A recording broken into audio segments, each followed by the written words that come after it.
Public issues ہیں اور درجنوں خواتین ہیں جو ایم پی او کے تحت بند ہیں. ایس ایچ او اور ڈی ایس پی لیول کا آدمی وہ سپریم کورٹ آف پاکستان کی نہیں سن رہا, تو کیا ایک ٹیسٹ کیس کے طور پر ایک ضمانت نہیں ڈال دینی چاہیے چودھری پرویز الہی کی؟ پتہ چل جائے گا کہ عدالت واقعی طاقتور ہو گئی ہے یا وہی صورتحال ہے. نہیں, بالکل کرنی چاہیے. اور یہ اپنے لوہے کو منوائیں گے اور اپنے سکے کو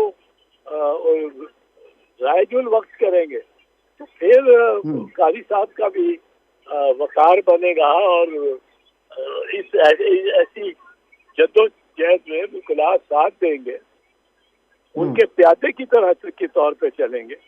پر جو میں ایک فرق آپ کو بتاتا ہوں, اور یہ تاریخ کا ہے. پرویز مشرف نے چیف جسٹس سعید الرحمان صدیقی کو سن 2010 میں کہا جی آپ کی چھٹی, آپ کو آپ جائیں. اور سعید الرحمان صدیقی نے اپنا بستر بوریا باندھا اور اگلی فلائٹ لے کے کراچی چلے گئے. اب وکلاء کیا کرتے؟ اس کے برعکس افتخار محمد چودھری کو اسی پرویز مشرف نے کہا آپ استعفیٰ دیں. اس نے کہا میں نہیں دیتا استعفیٰ.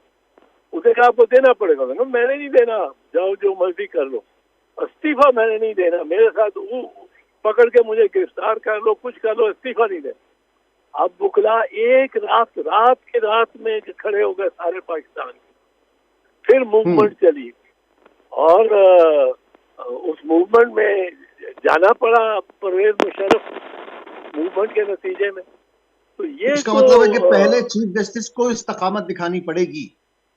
ہاں, یہ تو کچھ تو کرنا پڑے گا نا, ورنہ یہ جو ظلم کر رہے ہیں, جبر کر رہے ہیں خواتین پر, پولیٹیکل کارڈر سے, میں پارٹی کا ذکر نہیں کرتا ہوں, میں کہتا ہوں پولیٹیکل کارڈر.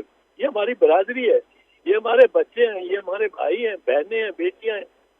کیونکہ پولیٹیکل یہ ڈیوائڈ پولیٹیکل اینڈ اسٹیبلشمنٹ کی ہے.